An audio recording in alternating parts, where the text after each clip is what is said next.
महाराष्ट्र विधानमंडळ सचिवालयातर्फे आयोजित केलेल्या मराठी भाषा गौरव या कार्यक्रमात आता आपल्यासमोर महाराष्ट्र विधानमंडळ सचिवालयाचे अधिकारी श्रीमती पूनम ढगे,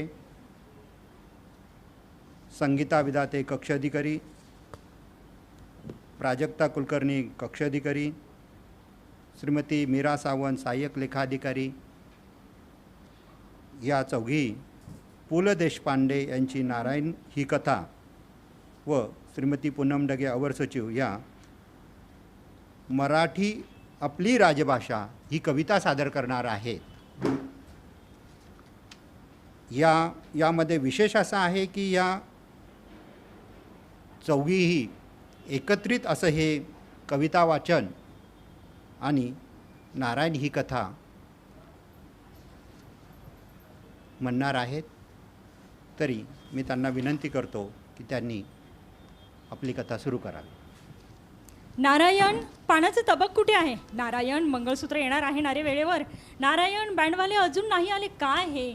नारायण, नारायण, अरे गुलाबपाणीची बाटली फुटली. नारू काका, चड्डीची नाडी बांध ना. नारू भाऊजी, एवढी नट ठेवून द्या हो तुमच्याजवळ, रात्री वरातीच्या वेळी घेईन मी मागून. नाऱ्या लेका, वर चहा नायाला अजून व्याही पेटलाय. नारबा, पटकन 3 टांगे सांगा.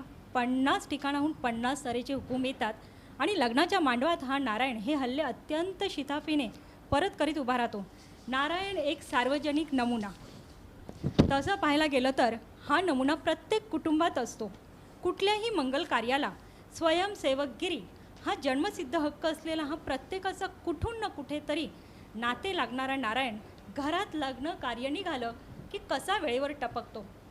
आता ज्या दिवशी मुलगी पाहायला म्हणून मंडळी येतात, आता मंडळी म्हणजे कोण? मुलाचे आई बाप, दूरचे काका, नवरा मुलगा, मुलाचा मित्र, आणि या सगळ्या मंडळीमध्ये एक 8-9 वर्षाची जादा चुणचुणीत मुलगी असते, सारखी आपली ती पुढे पुढे पुढे करत असते आणि मुलीकडचे अगदी त्या मुलीला बघून म्हणजे एक त्या कार्टीच्या कानाखाली द्यावी असं त्यांना वाटत असतं। पण खूपच हुशार आहे हो मुलगी, असं नवरीची आई बोलून जाते। सगळेजण इकडे आपापल्या कामामध्ये दंग असतात। इथे नवरा मुलगा आपला गप्प बसलेला असतो, समोर बसलेल्या मुलीपैकी ही नवरी किती नवरी आपली आहे या विचारात असतो। इकडे नवऱ्याचा मित्र तो मात्र समोरच्या बेराडातून पडदा हल्ल्यामुळे त्याचं लक्ष तिकडे असतं। जो तो आपापल्या विचारात दंग असताना एका इस्माकडे मात्र कोणाचंच विशेष लक्ष जात नाही। नाही म्हणायला तसं मुलीच्या बापाने हा आमचा नारायण एवढी माफक ओळख करून दिलेली असते। आणि खरं पाहायला गेलं तर नारायण ही संस्था त्याहून अधिक योग्यतेची असते असं नाही, पण नारायण ही काय वस्तू आहे हे कळायला मांडव उभा राहिल्याशिवाय शक्यच नाही। मुलगी पसंत झाली, हुंडा करणी मानपानाचे बसल्या बैठकीला जमले की मुहूर्ताची बोलणी सुरू होतात आणि नेमके गाडे पंचांगावर अडते। इथे नारायण पुढे सरसावतो। हे पंचांग! नारायण कोटाच्या खिशातून पंचांग काढीत पुढे येतो। वा! कृतज्ञ चेहऱ्याने वधूपिता नारायणाकडे पाहतो। इथून नारायणाची किंमत लोकांना कळायला लागते। आतल्या बायकाही प्रसंगावधानी नारायणाचे कौतुक केल्याच्या चेहऱ्याने पाहतात। नारायणाचे कुठेच लक्ष नसते। इथून त्याची चक्रे सुरू होतात। एकदा मुहूर्त ठरला की लग्न लागून वरात निघेपर्यंत नारायणाशिवाय पान हलत नाही। प्रत्येक गोष्टीत नारायणाला घ्या हो बरोबर असा सर्वांकडून आग्रह होत असतो। मी सांगतो तुम्हाला, शालू भडसावळ्यांच्या दुकाना इतके स्वस्त दुसरे कुठे मिळणार नाहीत। समोर 8-9 निरनिराळ्या वयांच्या आणि आकारांच्या बायकांसह नारायण खरेदीला निघतो। 7-8 पिशव्या त्याच्याच हातात असतात। एका बाईबरोबर कापड खरेदी करणे म्हणजे मनशांतीची कसोटी असते, पण नारायण 8 बायकांसमवेत निर्धास्तपणे निरनिराळ्या दुकानांच्या पायऱ्यांची चढउतार अत्यंत उत्साहाने करू शकतो। एखाद्याच्या अंगात खून चढतो तसे नारायणाच्या अंगात लग्न चढते। काकू, माझं ऐका, महेश्वरी लुगड्यांचा स्टॉक इथल्यापेक्षा द्रौपदी वस्त्रभांडारच चांगला आहे। इथे फक्त तुम्ही खण निवडा। मालकाच्या तोंडासमोर ही वाक्य बोलायचे त्याला धैर्य आहे। बोहोरी आळीपासून लोणार आळीपर्यंत पुण्यात कोठे काय मिळते याची नारायण ही खाकी शर्ट धोतर ब्राऊन टोपी घातलेली चालती बोलती जंत्री आहे। बरं बाबा, काकू शरणचिठ्ठी देतात। मामी, काकूंना खण दे भाऊ, तोपर्यंत नरहर शेठच्या दुकानात जाऊन मंगळसूत्राचे नमुने बघून घेऊ। हो, आणि अंगठीचंही माप आणलं आहे जावईबुवांच्या। अंगठी नरहर शेठकडे नको, रामलाल लखनमनकडे अंगठी टाकू. मी काल बोललो आहे त्याला. आज माप टाकलं की पुढल्या सोमवारी अंगठी. सोनं पुढल्या 3 दिवसात वाढते हेही त्याला ठाऊक आहे. आज सोन्याची खरेदी होऊ द्या चला. निमूटपणे मामी आणि मामीच्या भाचीच्या लग्नासाठी आलेल्या बेळगावच्या मावशी नारायणा मागून निघतात. गल्लीबोळातून वाट काढीत त्यांना नरहर शेटजींच्या दुकानी नारायण नेतो. अंगठीचंही इथंच म्हणत होते. अशासारखी कुजबूज करणारी मामी नारायण ऐकतो आणि त्यांना तिथेच गप्प करतो. हां हां मी सांगतो ऐका. हां नरहर शेठ मंगळसूत्र केव्हा न्यायला येऊ? हां या की 4-5 दिवसात. हे असं अर्धवट नको, नक्की तारीख सांगा. मला 17 हेलपाटी मारायला सवड नाही. नारायण सोनार दादानं सणसणीत दम देतो. मंगळसूत्राची ऑर्डर दिल्यानंतर मोर्चा परत कापड दुकानी येतो. तिथे अजून मनासारखे खण सापडलेले नाहीत. नारायण डगमगत नाही. काकू मी सांगतो. हां हे घ्या 25, ह्यातले निवडा 8, हे 4 जरीचे हा मुलीच्या सासूला होईल. पण गर्भरेशमी असता तर काय करायचं आहे म्हातारीला गर्भरेशमी? सर्व बायका शत्रुपक्षाच्या पुढारी बाईची चेष्टा ऐकून मनसोक्त हसतात. झालं हे साधे घेऊन ठेवा एक 12 काय करायचे आहेत? काकू शंका काढतात. लागतात, लग्न आहे सोमवारी, त्या दिवशी बाजार बंद, आयत्या वेळी खण काय सुतळी मिळायची नाही विधभर. नारायणाच्या दूरदर्शी धोरणाचे कौतुक होते. हे बरीक खरं हो. कापडा चोपडाच्या खरेदीला आलेल्या घोळक्यातली एक आत्या उद्गारते. आमच्या वारूच्या लग्नात आठवतं ना रे नारू, विहीणबाई आयत्या वेळी अडून बसल्या, नवऱ्या मुलाला हात रुमाल हवेत म्हणून. सगळा बाजार बंद. मग नारायणानंच आणले बाई कुठूनसे. नारायण फुलतो. कॅम्पापर्यंत सायकल हाणीत गेलो आणि डझनाचा बाक्स आणून आदळलं मी वारूच्या नवऱ्यापुढे. पूस म्हटलं लेका किती नाक पुसतोयसे हात रुमालानी ते. हां तसा डरत नाही, पण मी म्हणतो आधीपासूनच तयारी हवी. काय गुजामावशी? गुजामावशी आपले ही मत अगदी नारायणासारखेच आहे असे सांगतात आणि 12 खणांची आयत्या वेळी अडीनडीला असू द्या म्हणून खरेदी होते. खरंच बाई पंचे घ्यायला हवे होते. पंचांचं मी बघतो, तुम्ही ही बायकांची खरेदी पहा. हां खण झाले, शालू झाले, आता अहेराची लुगडी. चला पळसुले आणि मंडळीत. असं म्हणून नारायण त्या 7-8 बायकांच्या घोळक्यासह पळसुलेंच्या दुकानात येतो. नमस्कार पळसुले. या नारायणराव. हां काकू मामी पटापट पाहून घ्या लुगडी. नारायण कंपनी कमांडरच्या थाटात हुकूम सोडतो.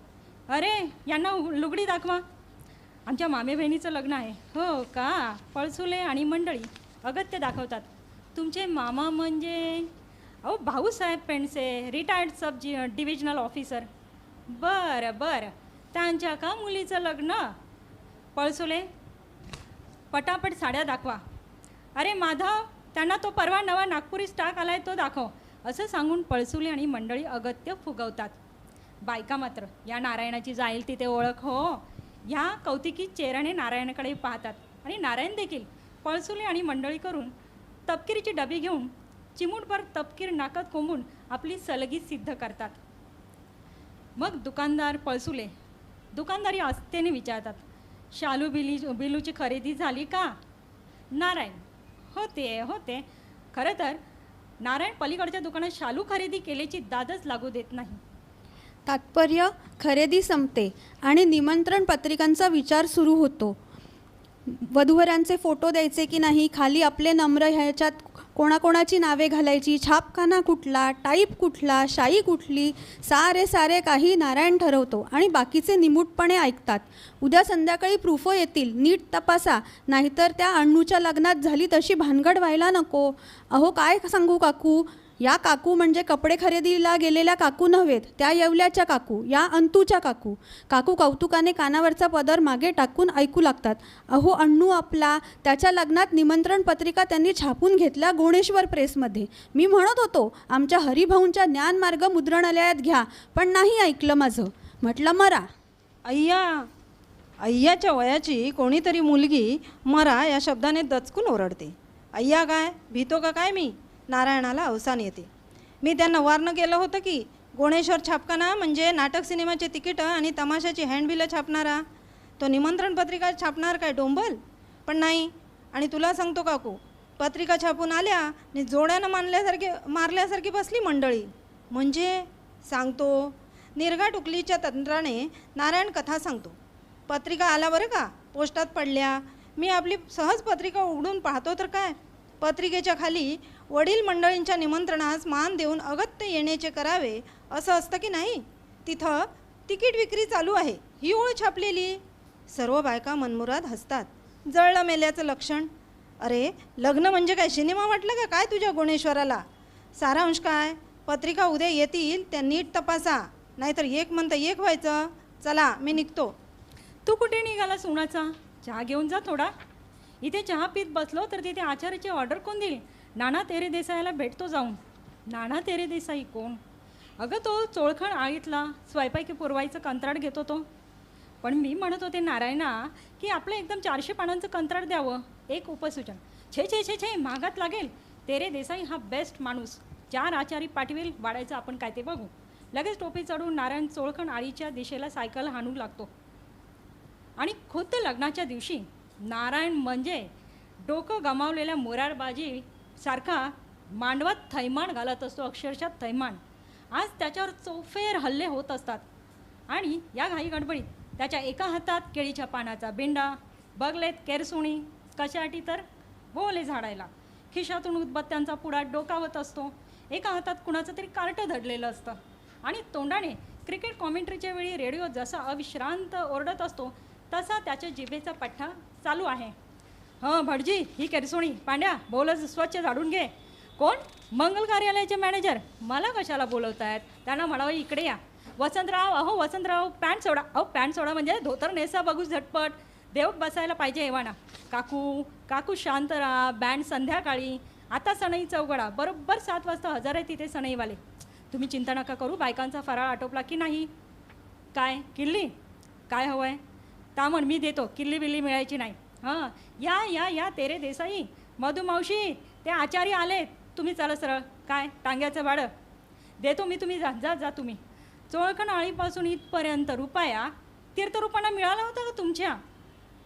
8 आण्याच्या वर दमडी नाही मिळणार. हां हे घ्या 10 आणे. चला चला निघा. अगं सरला तुम्ही कुठे निघाला? आता नाही जायचं कुठे? प्रत्येकजण नारायणाचा सल्ला घेत असते, काम सांगत असते, त्याची मधून चेष्टाही करीत असते. एवढे सगळे करून प्रत्यक्ष लग्न या घटनेत त्याला काहीच इंटरेस्ट नसतो. कारण इकडे मंगलाक्षता वधूवरांच्या डोक्यावर पडत असताना एखाद्या कुर्यात सदामंगलमला 4 मंगलाक्षता उडवून तो एकदम जो निसटतो तो आत पाने वाढायला.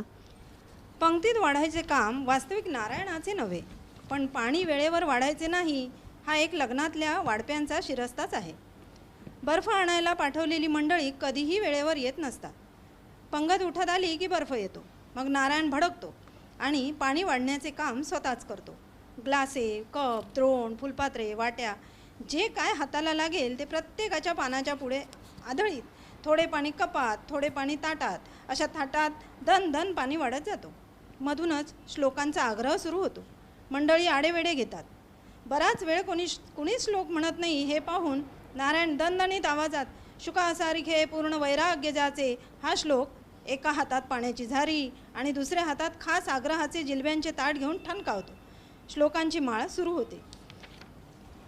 धर्माघरी भगवंतानी खरकटी काढली तसा नारायण पत्रावळी उचलायला लागतो. नोकर चाकर त्याच्या जोडीला कामाला लागतात. तेवढ्यात नारायण पुन्हा सटकतो. आता तो वरातीच्या नादात आहे. फुलांनी मडवलेली मोटार कार स्वतः जाऊन तो घेऊन येतो.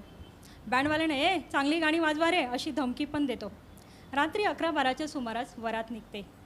नवरी मुलगी म्हणजे नारायणाचीच मामे बहीण नारायणाला वाकून नमस्कार करते. बस इथे मात्र गेले कित्येक दिवस इकडे धाव तिकडे धाव करणाऱ्या हनुमंतासारखं भीमरूपी महारुद्र झालेल्या नारायणाचे हृदय भरून येते. वधूवेशात नटलेली सुमी एवढीशी होती कार्टी. माझ्या खांद्यावर खेळली वाढली. माझ्या हाताने नेऊन बालमंदिरात बसवलं होतं तिला. चालली आता नवऱ्याच्या घरी. वरून अवसान आणून नारायण म्हणतो, सुमे मजेत राहा बरं. वसंतराव अशी मुलगी मिळाली नसती हो तुम्हाला. हां I am the knowing her childhood. भावना आवरायला नारायणाला इंग्रजी शब्दांचा आधार घ्यावा लागतो. सदैव नाकाच्या मध्यभागी उतरलेला चष्म्याचा सांधा वर करण्याचं निमित्त करून नारायण डोळे पुसतो. भाऊसाहेबही विरघळतात आणि मग वरात जाते. नारायण मांडवातल्या एका कोचावर अंगाची मुटकुळी करून गाढ झोपतो. वरातीतील मंडळी 1-1:30ला परततात. कोचावर मुटकुळी करून झोपलेल्या नारायणाकडे कोणाचेही लक्ष जात नाही. फक्त नारायणाची बायको आत जाते, पिशवीतून 10 ठिगळे जोडलेले पांघरून काढते आणि हळूच कोचावर झोपलेल्या नारायणाच्या अंगावर टाकून पुन्हा आतल्या बायकात येऊन मिसळते. समोरच एका बाजूला गोधडीवर नारायणाचे किरटे पोर झोपलेले असते. त्याच्या बाळमुठीत सकाळी दिलेला बुंदीचा लाडू काळक भिन्न झालेला असतो.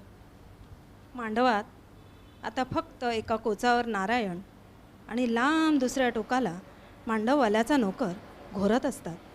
बाकी सर्वत्र सामसूम.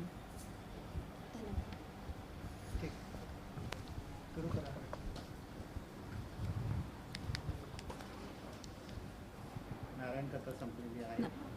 पु ल देशपांडे यांनी नारायणाची अत्यंत ओघवत्या स्वरूपात, ओघवत्या भाषेमध्ये इतकं सुंदर व्यक्तिचित्रण केलेलं आहे. आणि ह्या संगीता, मीरा आणि प्राजक्तानी इतक्या सुंदर तऱ्हेने आपल्यासमोर हे मांडलेलं आहे की ते अख्खा प्रसंग लग्नाचा मांडव सगळा डोळ्यासमोर उभा राहिला. धन्यवाद तिघींनाही. आता मराठी आपली राजभाषा. मराठी भाषा ही जगातली अतिप्राचीन भाषांपैकी एक आहे. तिला 2000 वर्षांहून अधिक वर्षांची तेजस्वी परंपरा आहे. संत ज्ञानेश्वरांनी 13व्या शतकात या मायबोलीचा महिमा गायला. त्यांचा ज्ञानेश्वरी हा तत्कालीन मराठी ग्रंथ. लीळाचरित्र हे माहिमभटाने लिहिलेला हा प्राचीनही ग्रंथ. अनेक थोर संत, दिग्गज, साहित्यिकांनी मराठी भाषेत लिखाण करून अद्वितीय अशी ग्रंथसंपदा आणि त्याची उत्कृष्ट अनमोल देणगीच आपल्याला दिलेली आहे. संत रामदास स्वामी, संत तुकाराम, संत जनाबाई, संत सावतामाळी, संत एकनाथ, संत नामदेव अशा असंख्य थोर संतांचे अमृततुल्य बोल, तसेच गोविंद विनायक करंदीकर, त्र्यंबक बापूजी ठोंबरे, राम गणेश गडकरी, विष्णू वामन शिरवाडकर, भालचंद्र नेमाडे, विष्णूशास्त्री चिपळूणकर, प्रल्हाद केशव अत्रे, पु ल देशपांडे असे अनेक दिग्गज साहित्यकांची पुस्तकं आपल्याला ठेव म्हणून आणि मराठीचं लेणं म्हणून आपल्याला भाग्यरूपाने मिळालेलं आहे. त्यापैकी विवा शिरवाडकर यांचा जन्मदिवस आपण मराठी राजभाषा गौरव दिन म्हणून साजरा केला जातो. आपल्यासाठी मराठी ही केवळ भाषा नाही, तर आईच्या ममतेचे, वात्सल्याचे बोल आहेत. आजच्या जागतिकीकरणाच्या स्पर्धेत इतर भाषांच्या प्रभावाखाली आपली ही वात्सल्यपूर्ण मायबोली मागे राहू नये. उलट आपल्या दैनंदिन व्यवहारापासून सर्व क्षेत्रात खऱ्या अर्थाने ही राजभाषा म्हणून मिरवावी. आपल्या संतांनी, साहित्यिकांनी दिलेला हा मराठी भाषेचा सुवर्ण वारसा यापुढेही छत्रपतींच्या तलवारीच्या पात्यासारखा तेजाने तळपत राहावा, यासाठी आपण प्रयत्न करणं हे आपलं कर्तव्य आणि जबाबदारी आहे. तर अशा या आपल्या राजभाषेला एक काव्यमय शब्दफुलांची ओंजळ अर्पण करतोय. मराठी आपली राजभाषा. माय मराठी अमृतातेही पैजा जिंके, तरीही आपल्या ओठी आज झाले तिचे शब्द मुके. मराठी जर आहे आपली मायबोली, तर तिच्याच नगरीत हिनदिनं का बरं झाली. म्हणजे बघा हां, आज आई झाली मॉम आणि बाबा झाले डॅड. आज आई झाली मॉम आणि बाबा झाले डॅड. भाऊ झाला ब्रो आणि ताई झाली सिस. बाई झाली मेम आणि सारेच बोलू लागले चुकीचं मराठी, अगदी सेम टू सेम. व्याकरणातही तेच. आशीर्वादाला आम्ही सर्रास आशीर्वाद असं लिहितो आणि शिवशंकरातील श ऐवजी क वरच अनुस्वार देतो. एक मात्रा ए वरची ए म्हणूनच वाचतो. एक मात्रा ए वरची ए म्हणूनच वाचतो आणि ऐसाठी ए वर 2 मात्रा देऊन अक्षरच बदलतो. स्वतः शब्द लिहिताना विसर्ग कुठे बरं द्यावा हेच विसरतो आणि दुःख शब्द लिहिताना खुशाल खच्या मागे विसर्ग ठेवतो.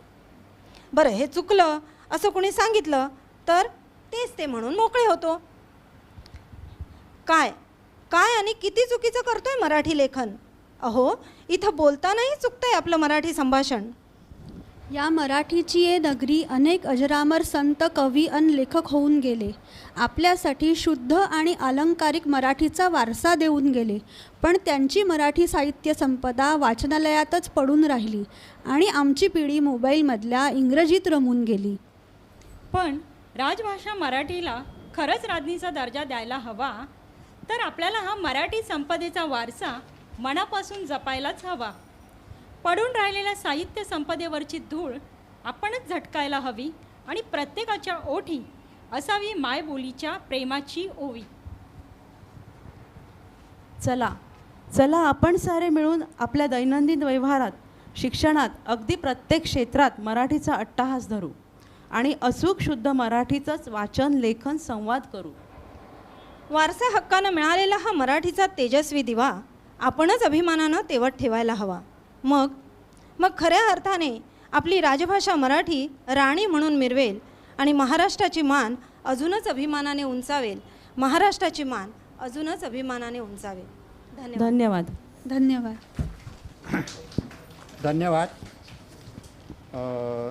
सावंत मॅडम, विधाते मॅडम, कुलकर्णी मॅडम आणि ढगे मॅडम. पूर्वी आपल्याकडे कथाकथन यातून असे थोर साहित्यिक होते. त्यातलेच एक पु ल देशपांडेंचं आपण जे नारायण घेतलं, यातून 3-3 तास प्रेक्षक नाट्यगृहात खिळवून राहायचे, हास्यकल्लोळ व्हायचे त्याचे. त्यातलंच आपण एक सांगतो, त्यांचं कथाकथन हे चालतं बोलतं होतं. आपल्या रोजच्या जीवनात जे काय घडायचं त्यातलंच ते उदाहरण आपल्या त्या कथानकातून मांडायचं. आधी साधं, सोपं आणि सरळ हे कथानक असायचं. त्यामध्ये काय फारसे हे नाही, पण त्यात मांडताना ज्या लकीबी होत्या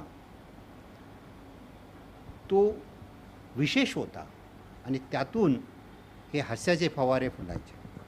तेच ह्या थोर साहित्यिकांनी आजही अजरामर आपल्या हे सादर करून आम्हाला त्याचे स्मरण करून दिलं आहे हा मराठी भाषा गौरव दिनानिमित्त. आणि मराठी भाषेला आपल्याला का जागृत करावं लागतं आहेत याचंही आपण आठवण करून दिली. परंतु हा विडा शासनाने विचारला आहे आणि महाराष्ट्र विधानमंडळात हे कार्य चालू आहे. शासनाने हा जो विडा उचललेला आहे त्यामध्ये वेळोवेळी कार्यक्रम घेतो आपण. मराठी भाषा गौरव दिन, राजभाषा दिन, मराठी वाचन दिन आणि मराठी पंधरवडा असे वेगवेगळे कार्यक्रम घेऊन याचं मराठी भाषेचं वेळोवेळी जागरूकता आपण करतो आहे, तिचा प्रचार प्रसार करतो आहेत. तर हे फार मोठं महत्त्वाचं कार्य आहे. यासाठी शासनाने मराठी भाषा विभाग स्थापन केलेला आहे आणि महाराष्ट्र विधानमंडळामध्ये मराठी भाषा समिती स्थापन केलेली आहेत. यांचं कार्यसुद्धा अविरत चालू आहेत. आपण मराठी भाषा विद्यापीठ स्थापनेच्या दृष्टीने पाऊल उचलत आहोत. मराठीचा कारभार चालतो शासनाचा, परंतु अद्याप त्यात छोट्या छोट्या गोष्टीच्या ज्या उणिवा आहेत त्याही दूर करण्यासाठी ही समिती आपण प्रयत्न करत आहेत. आणि जसं कुठलंही शिक्षण, माणसाचं जीवन हे बालपणापासून घडतं, तसं शालेय जीवनातसुद्धा मराठीची सक्ती व्हावी आणि मराठी प्रत्येक माध्यमात व्हावी.